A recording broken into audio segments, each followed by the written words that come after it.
Limbo, the first video game for both pretentious arty-ass avant-garde hipsters and emo kids. And also colorblind people. Limbo is a very classic, very, I guess, essential indie title. It came out in 2010, and it was one of the first big indie games to really explode in the mainstream, just after stuff like Braid, Flow, and World of Goo first got the public's attention and paved the way a few years earlier. But it's mostly remembered because there's a giant spider in it, and a lot of different ways to die. They call me crazy, ooh, gotta be crazy, ooh. Ow! There are probably worse ways to go. This is the special edition.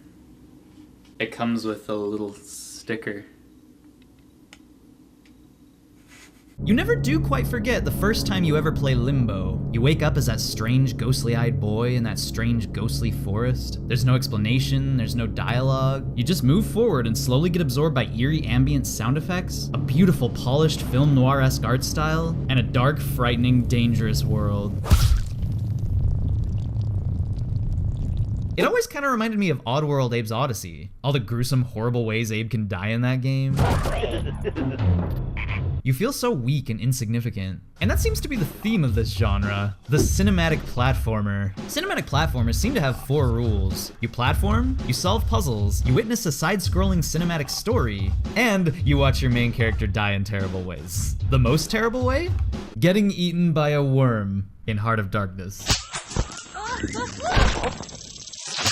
That would be one shitty way to go. Unless you're into worms. Then I guess it's hot. But what sets Limbo apart from a lot of other cinematic platformers, aside from being all dark and Tim Burton-like, is that it's strictly arty and vague. There's no clear story, no clear reason for what's going on. The only premise given by the developers is a sentence that reads, "Uncertain of his sister's fate, a boy enters Limbo." So you're looking for your sister. Where is your sister? Well, hopefully that's not her. Or that'd be depressing. I don't know, maybe she was kidnapped by those evil Lord of the Flies kids.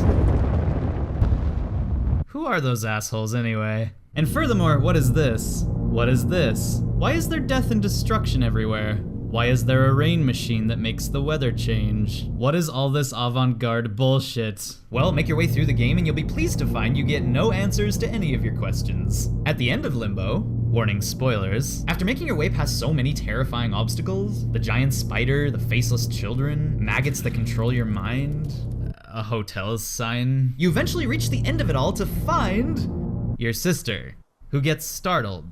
And that's it, that's the end.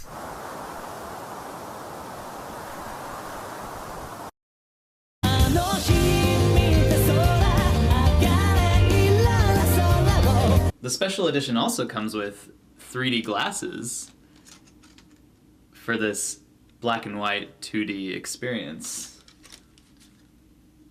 Yeah, a lot of people don't like the ending of Limbo. And personally, I used to not like it either. But this game is so polished, the puzzles are so clever, and the events are so entertaining and well-paced, it's impossible to assume the ending doesn't mean something. So everyone just kind of has their own little theory about it.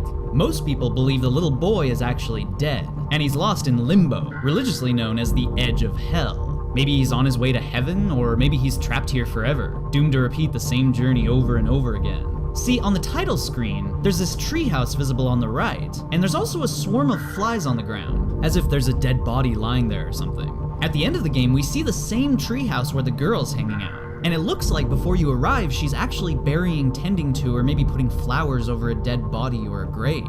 So maybe the boy fell out of the treehouse, died, and now he's a spirit coming to terms with his death. Some say the sister might be dead too, but the boy also has white glowing eyes, which no one else in the game has. So I'd assume he's alone. But who knows, the game could be about anything really. I mean, the developers of Playdead have gone on record saying they intended for it to be vague. But no matter what it means, I love Limbo. I love its grim vibe, its smooth, clever sense of pacing, and its engrossing, hopeless, depressing ambience. And speaking of depressing, you know what my favorite part of the whole game is? Most people would say their favorite part is the spider, but my favorite part is actually the fly. Remember the giant fly you encounter? Where you have to sneak up on it and basically rip its leg off?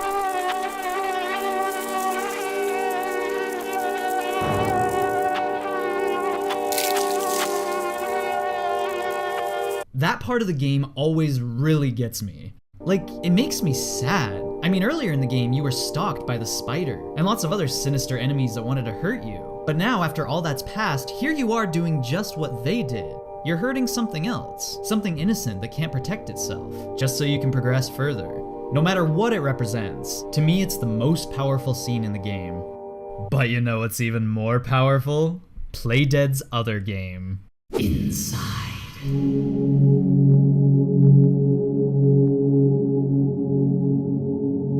Yes, just a few months ago, 6 years after Limbo was released, Playdead finally finished their second game, and it is absolutely amazing. Inside is a game with an even more haunting, even more empty atmosphere than Limbo. It's more polished, more specific, more tinged with realism. It's full of subtleties, amazing little touches, impressive animations, and still without using any words. It tells a much more complete, visually entertaining story. The music's also good too. I like the song that goes. Oh wait, that's all of them. Inside starts out very different from Limbo. It starts out with a young boy running through a dark forest. Another thing that makes this different from Limbo right away is just how tense and fast-paced it is. The moment these sinister-looking people first notice and start chasing after you, there's an eerie musical cue that just fires the experience with chills down your spine.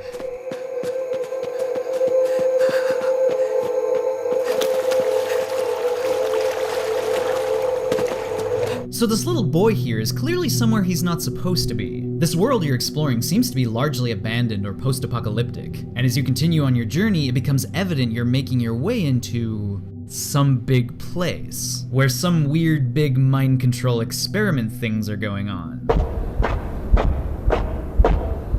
And from here, it just gets weirder and weirder. If you haven't played the game, don't keep watching this video, just go play it. Because there's so much that happens in it, so much to reflect and wonder about. It's better to just experience it yourself.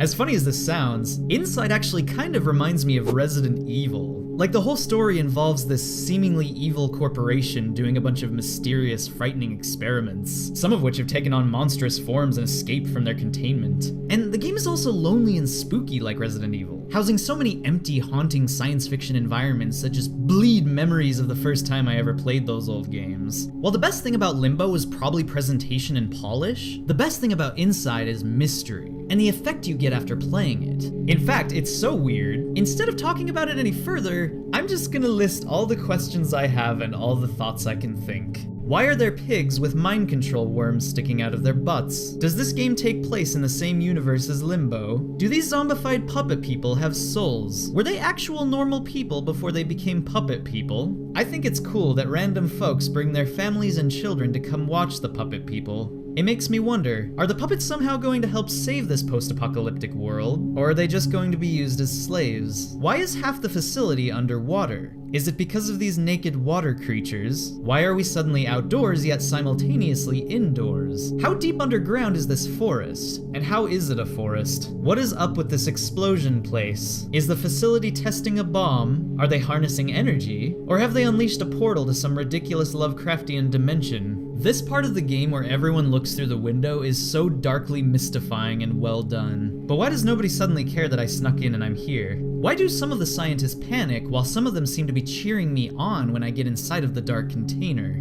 Did the boy want to be absorbed by the blob? Was the blob controlling me the whole time? Was some rebellious scientist under the cornfield controlling me the whole time? Was I controlling the boy the whole time while being controlled by the game to play the game the whole time? What drives a person to complete a game? Is control a real thing? Do people control people? Am I being controlled? Does the audience control me when I make a video, or do I control the audience? Did the blob really escape? Did it die? Why does this room look exactly like the blob's final resting place? Are we still inside the facility here? Is this whole thing just a test done by the corporation? Is freedom an illusion? Moral of the story, this game is depressing.